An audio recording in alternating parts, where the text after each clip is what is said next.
আমি হালিমাতুস সাদিয়া দেখলাম উটটা নিজে নিজে নিচে বসে গেছে। এবার উটটা বসার পর আমি নিচে থেকে নামলাম। নামার পর আমি হালিমাতুস সাদিয়া লক্ষ্য করে দেখলাম আমার কলিজার টুকরা সন্তান মুহাম্মাদুর রাসূলুল্লাহর অবস্থাটা কেমন জানি। আমি এবার মক্কা নগরী থেকে আসার পর তার জন্য খাবারের ব্যবস্থা করব।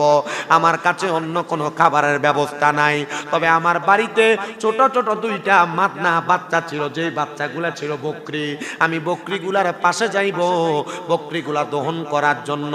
রহমতের নবীকে আমি হালিমাতুস সাদিয়ার ঘরের বারান্দার মধ্যে বসে দিয়ে আসছি।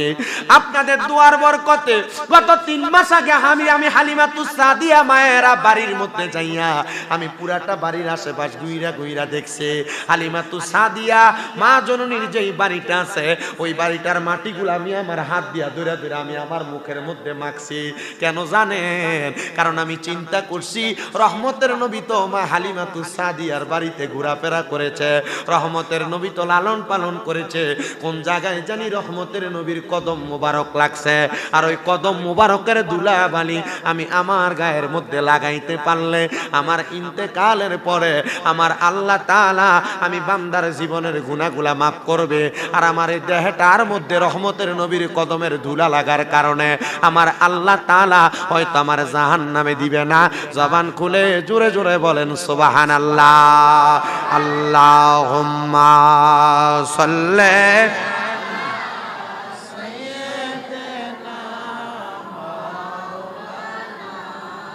মুহাম্মাদ ওয়া আলা আলি সাইয়্যিদ মাওলানা।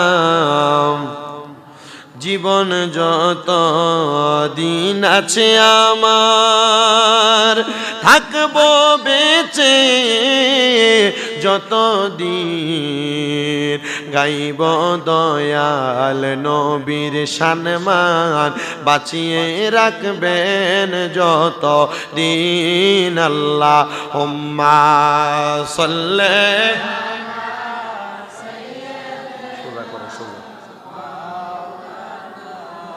মুহাম্মাদ ওয়া আলা আলি সাইয়্যিদিনা। মোরা যদি ডানাওয়ালা পাখি হতাম ওই মদিনা দেখার লাগি ওরে যাইতাম। মোরা যদি ডানাওয়ালা পাখি হতাম ওই মদিনা দেখার লাগি